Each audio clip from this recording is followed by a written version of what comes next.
Bienvenidos a Chess Magis y al Candidatos de Ajedrez una vez más. Estamos en la segunda ronda donde, todos los jugadores están sorprendentemente realizando un ajedrez muy agresivo, mostrando mucha agresividad en todas las partidas. Ha costado bastante elegir partida porque, Fabiano Caruana ha jugado excelentemente bien contra Ian Nepomniachtchi, pero de alguna forma ha elegido no noquearle y repetir la posición en una, muy buena partida, ¿no? Por parte del ahora nacionalizado estadounidense. Vamos con la partida en cuestión, que ha empezado con E4, E5, caballo F3, caballo C6 y en la española, hoy día los jugadores tratan de evitar principalmente la berlinesa. ¿Y por qué os tengo marcadas estas dos casillas? Alfil B5 y alfil C4, porque esta estructura, con el peón en D3, o bien con el alfil en B5, o bien con el alfil en C4, parece cobrar protagonismo, aquí en el Candidatos. Y resulta también, ¿no?, que Magnus Carlsen ya lleva muchos años planteando esta estructura. Él es el, mayor experto con este peón en D3. Y la idea es jugar D4 en dos tiempos, normalmente. Vamos a ver qué sucede en esta partida en concreto. Caballo C5 muy normal, caballo D2 y ahora caballo D4, juega Teimur Rayadov. Cuando, sería muy normal, ¿no?, jugar D6 aquí, línea principal, y caballo D4 ya es una jugada un poco secundaria. El jugador azerbaiyano, Teimur Rayadov, yo sé que solía tener un repertorio, y creo que lo sigue teniendo, con muchas líneas forzadas, ¿no? Tiene muy bien estudiado su repertorio, y luego cuando llega a esas secuencias forzadas, al final de la posición tiene muy bien estudiadas esas posiciones y trata de llegar a ellas. Yo creo que es el caso de esta partida, porque todas estas jugadas son bastante forzadas. Aquí la jugada más normal sería enroque, que se ha jugado en múltiples ocasiones, pero yo creo que precisamente Hikaru Nakamura venía excelentemente preparado, porque le ha jugado D4, algo que no es muy normal cuando tenemos exponerse en el centro, cuando tenemos todavía el rey en el centro. Entonces es por eso por lo que digo que debía de tener preparada la línea, ¿no? Porque, el juego se vuelve extremadamente concreto, algo que, como hemos comentado, caracteriza a Teimur Rayadov, dado que, tras C6, ¿no?, hay que capturar en E5, se captura en B5, peón por F6, dama por F6, ahora sí, por fin enroque, hay que enrocar, enroque de las negras, y dama H5, dama C6 es bastante necesaria, la dama genera presión sobre el peón de E4 y estamos siguiendo todavía una partida del 2020 entre Ian Nepomniachtchi y Levon Aronian. Ahora aquí torre 1, Hikaru Nakamura, cuando en la citada partida se había jugado caballo F3 y el caso es que, torre 8, como veis, insisto, presión sobre 4, juego muy concreto, caballo F3, jugada muy normal y por fin D5, ruptura que, estoy seguro que venía preparada, ¿no?, desde casa por parte de Rayadov. La idea es entregar un peón temporalmente, peón por, torre por, caballo por y dama C4. Hasta aquí, pongo la mano en el fuego. Yo no sé qué habrá fallado, ¿no?, en la preparación de Rayadov, pero pongo la mano en el fuego de que hasta aquí él tenía preparado. H3 por parte del estadounidense, alfil D7 y dama F3. Las negras tienen una actividad, ¿no?, y la pareja de alfiles a cambio del peón. Es razonable pensar, ¿no?, que tienen compensación, pero vamos a ver cómo juega el estadounidense Hikaru Nakamura. Alfil E3, alfil por, peón por. Y aquí, por fin, parece ser que tampoco no conocía tan bien la posición Teimur, que juega torre 5, que es una imprecisión. Claro, es difícil realizar, ¿no?, la jugada F6, que es lo que propone la máquina cuando las damas están todavía, ¿no?, sobre el tablero. Y la justificación es que, este peón es muy, muy importante, por tanto, las blancas deberían de intentar sostenerlo a cambio, ¿no?, de un peón que es prácticamente irrelevante en A2. Y aquí, tal vez las blancas tengan una pequeña ventaja debido, ¿no?, a su mayoría central, pero la posición debe estar más o menos balanceada.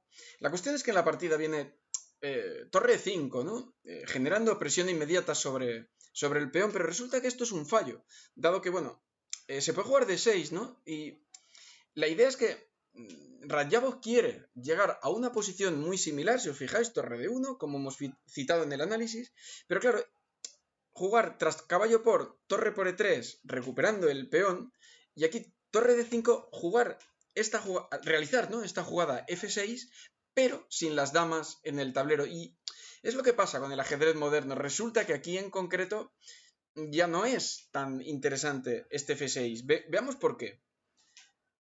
Torre C5, que, bueno, en cierto sentido devuelve el favor. No es seguramente yo creo, bueno, que era más preciso, ¿no? Jugar rey F2, las negras tendrían que haber vuelto, ¿no?, a la octava fila, caballo D4, y bueno, yo creo que aquí la dominación de las blancas es total, solo las blancas van a jugar a ganar, y bueno, tengo curiosidad por saber por qué desechó esta jugada, esta secuencia Hikaru, porque bueno, si te juegan a 6, ahora viene de nuevo torre C5 y las blancas están invadiendo, y si para evitar eso tienen que jugar B6, pues bueno, G4, y la dominación de las blancas es total, el peón en D6 sigue vivo, y bueno, yo creo que las blancas pueden jugar a placer. La cuestión es que, bueno, en la partida hubo torre C5, torre 6, torre C7, y la posición es similar, pero bueno, el peón central ha caído a cambio de un peón lateral, que no es en principio un buen negocio para las blancas, pero también las blancas aquí tienen, bueno, pues un excelente caballo que es inexpugnable, y bueno, una debilidad en A6, y bueno, la dominación de las blancas también es total, pero fijaos que el importante peón de D6 ha desaparecido. Entonces, tal vez no una secuencia tan buena. En cualquier caso, bueno, probablemente la posición ahora está balanceada, pero bueno, mucho más cómodo, ¿no?, jugar con blancas, y de hecho aquí ahora empieza la tortura rusa. Vamos a ver por qué, porque no es fácil jugar esta posición con negras. Fijaos que no hacer nada con negras es muy difícil. Torre de 5, torre a 7, de momento todo un juego muy correcto por parte de ambos jugadores, pero aquí es muy difícil, ¿no?, realizar la jugada torre B6, mantenerse pasivo, no hacer nada, aguantar. Las negras no pueden mejorar su posición, pero bueno, no deteriorarla es extremadamente difícil. Y bueno, a esto se le llama la tortura rusa, ¿no? Torre de 5, doy miles de vueltas, te cambio por aquí, te cambio por allá, hasta que finalmente el jugador que está en el bando inferior normalmente colapsa y acaba cometiendo una imprecisión o un error como este torre de 5, que precisamente lo que hace es dejar libre la casilla C6 para las blancas, que atacan la debilidad, perdón, de A6, y bueno, aunque las negras se activan un poco, ahora ya están prácticamente perdidas. Y fijaos que ahora el blanco sigue aplicando el masaje, ¿no?, la tortura rusa. Vueltas y vueltas, fíjate. Va y viene unas cuantas veces, le amenaza el alfil, se lo pone de una forma pasiva, torre a 7, bueno, te doy otra vuelta, torre a 8, te amenazo el alfil, rey F7. En fin, realmente no ha pasado nada en la posición en las últimas más o menos 15 jugadas, pero por fin se produce un minúsculo cambio en la posición, un movimiento de peón A3 y otra vez la tortura.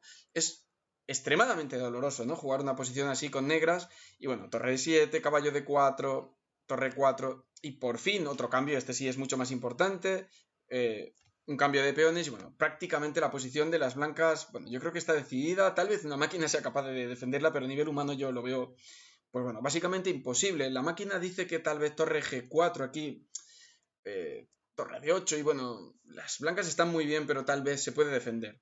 Yo no me lo creo, pero bueno, sí, la todopoderosa máquina lo dice, debe ser así. En cualquier caso, torre H2 es ya claramente perdedora, porque bueno, la masa de peones en el flanco dama de las blancas, como veis, están pudiendo avanzar, y bueno, el rey realmente en H4 no tiene ningún peligro. Así que bueno, sin prisa, ¿vale? Podemos ir mejorando la posición en los finales. De hecho, esta es una premisa muy importante, ¿no?, en los finales, y que bueno, que en esta tortura rusa también Hikaru Nakamura aplica a la perfección, y es que no tengo absolutamente ningún tipo de prisa. Puedo ir mejorando la posición poco a poco, no necesito ganarte en 30 jugadas ni en 40, si te puedo ganar en 100 de una forma relativamente segura. Siempre poco a poco mejorando la posición. Hikaru ha mejorado mucho en los últimos años sus finales, tal vez, ¿no?, fijándose en las partidas de Magnus Carlsen. Bueno, A5, rey H5, y bueno, poco a poco. Aquí no hay que tener miedo, este alfil se puede capturar porque, bueno, torre G7, el rey viene F4 y, bueno, ahora, ¿qué pensáis? Por ejemplo, podéis parar el vídeo y ver la única jugada, considerar que gana por parte de las blancas. Bien, y la pregunta sería, ¿qué es más fácil o más difícil cuando hay una sola jugada? Algunos pueden pensar que es más difícil, porque claro, hay que encontrar justo esa, pero en realidad es todo lo contrario, porque las blancas, empleando un poco, ¿no?, la lógica de la posición y ajedrecística, pues bueno, va a acabar encontrando esa única jugada y bueno, se va a acabar imponiendo, con lo cual en realidad estamos de alguna forma facilitando la tarea, ¿no?, de nuestro rival. Caballo jaque, rey E5 de nuevo, caballo G3 es única y bueno, todo esto es porque bueno, el caballo necesita poder ser sacrificado cuando el peón llegue a H1, torre C2 jaque, bueno, intentando, ¿no?, soñando con un jaque, me como el caballo y te corono, pero bueno, el rey viene a G2 cubriendo la importantísima casilla H8 y están perdidas. Se come el peón, se pone por detrás del peón y bueno. Tras estos movimientos, caballo E7, el caballo se dirige a C8, defendiendo el peón de A7, torre B8, el peón corona, este peón no va a ninguna parte, el rey, bueno, se lo va a comer muy pronto y las blancas ganan. Es por esa razón por la que Teimur Rayabov se rindió y bueno, Hikaru Nakamura se anota un importante punto, perdió en la primera ronda y bueno, todos los jugadores, ¿no? Realmente ahora el torneo acaba de empezar y todos tienen la opción todavía de ganar el torneo, pero no, Hikaru demostrando su enorme espíritu de lucha, que yo creo que es uno de sus puntos más fuertes, en mi opinión. Espero que os haya gustado la partida. Por favor, ponedme en comentarios si queréis que analice alguna o alguna más, o cuando finalicen las partidas. Y bueno, nos vemos en Chess Magis. Hasta la tercera ronda, hasta mañana.